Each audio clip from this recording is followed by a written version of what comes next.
fitanku waa soo socdeen maanta ta ina haysata se wax ka daran ma jiro fitna ka weyn internet fitna ka weyn adduunka ma soo marin inta loo soo yahay inta la akhriyay inta quraan ka warramay inta sunnada nabiga ka warrantay inta sijilliga taariikhda la akhriyay fitna ka weyn internet ka ma soo marin adduunka laana wax shabakadan waxa gacanta ku haya shayaadiinta insiga iyo jinniga gacanta ku haya wixii jaanis u waayay bini aadamka inay gaadhaan ba jaanis waxay u heleen si fudud inay guryaha galaan dhalinyarada gaadhaan wiilasha gaadhaan gabdhaha gaadhaan hooyooyinka gaadhaan meel walba diin iyo tuulo iyo magaalaba inay gaadhaan bay jaanis u heleen maxaa internetka dhex yaala baraha bulshadu ku xidhiidho maxaa dhex yaala social media maxaa dhex yaala boqolkiiba 99 waa wax khayr aan ahayn khayrka ku jiraay waa wax aad u yar jaanis baa loo helay bini aadamkii in la hanto maskaxdii dhalinyaradeena waa la qabsaday akhlaaqdoodii waa la fasaadiyay caqiidadoodii waa loo tashaday balaaya u soo tashatay ayaguna wacyi la'aan iyo aqoon la'aan waxay moodeen khayr ilaahay u furay nicmo soo kordhay wanaag soo kordhay sida baalaleydii bay ku daadanayaan meel walbay galayaan magac kastoo soo kordho boqolaal iyo kumanyaal bay ugu daadanayaan markaasaa mid baktiyey mid dhintay mid dhaawaca mid aan noolayn mid akhlaaqdii luntay aafa iyo balaayo aaway dhalinyaradii aaway gabdhihii aaway dhalinyaradii lama hayo halkaasaa laga maamulaa gurigaaga ayagoo kuu dhex fadhiyaa loo tashaday oo loo taliyaa gabdhahaagiiyo kuu xijaaban baa loo taliyaa wiilashaadiiyo guriga kuu joogaa loo taliyaa meelo kale laga maamulaa maxaan ka ogsoonahay maalinta dambe waxa weeye asagoo balaayo xambaarsan baad arkaysaa war xaggeed ka qaadata war magaalada lagama aqoonin war mujtamaca muslimka lagama aqoonin macallimiin kaluu leeyahay macallimiin kalaa ku furan gaar ahaan da'yarta aan gaadhin bisaylka caqliga iyo bisaylka cilmiga iyo bisaylka waayo aragnimada aan gaadhin ee waalidiintu intay moobeelada waaweyne smartka u iibiyeen iPhone-nada u iibiyeen gacanta ka geliyeen internetka u fureen kadibna ay yiraahdeen badda iska ilaali bad baad ku dhex tuurtay markaas waxaa tiri qoyaanka iska ilaali war seebu isu ilaalinay adaa badda ku dhex tuuray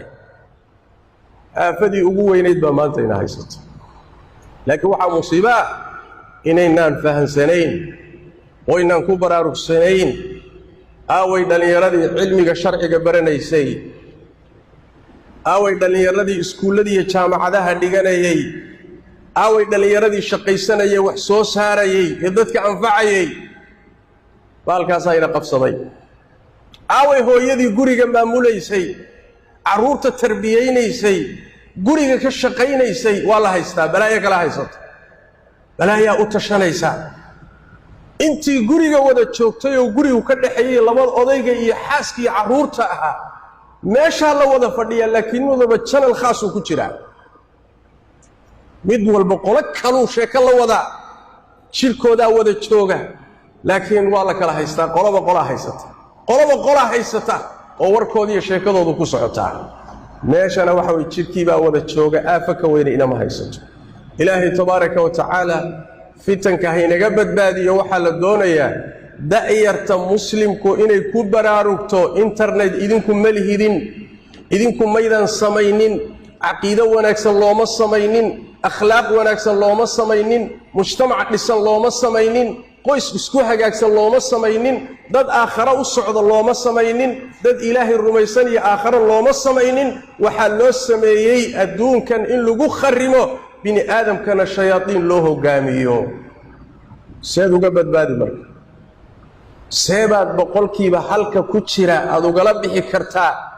99 ka fitankee ku jirana uga badbaadi kartaa boqolkiiba su'aal weyn waay su'aal aad u weyn waay taxadarkii naqaat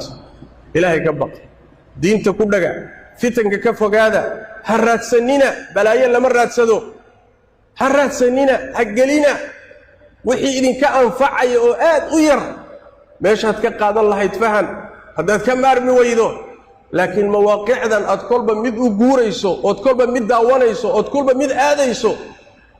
والدين تادي يا آخر دادي يا أدون كاجي يا جنة دادي إلهي لكلن كيسي أو أتكل عياري سوي إذا أنا ديك هنا دبي ميسو إلهي تبارك وتعالى هنا حفظيه وإلهي تبارك وتعالى الدين تهي نو حفظيه وعرورة الله نو حفظيه وأولاد الله نو حفظيه وقريها الله نو حفظيه صلوا وسلموا على خاتم الأنبياء والمرسلين اللهم صل وسلم وبارك على عبدك ورسولك محمد وعلى آله وصحبه أجمعين وارض اللهم عن الصحابة والتابعين وتابعيهم ومن تبعهم بإحسان إلى يوم الدين اللهم إنا نسألك الهدى والتقى والعفاف والغنى ربنا ظلمنا أنفسنا وإن لم تغفر لنا وترحمنا لنكونن من الخاسرين اللهم يا حي يا قيوم برحمتك نستغيث ردنا إليك ردا جميلا ووفقنا لما تحب وترضى اللهم اغفر للمسلمين والمسلمات والمؤمنين والمؤمنات الأحياء منهم والأموات برحمتك يا أرحم الراحمين وسبحانك اللهم وبحمدك نشهد أن لا إله إلا أنت نستغفرك ونتوب إليك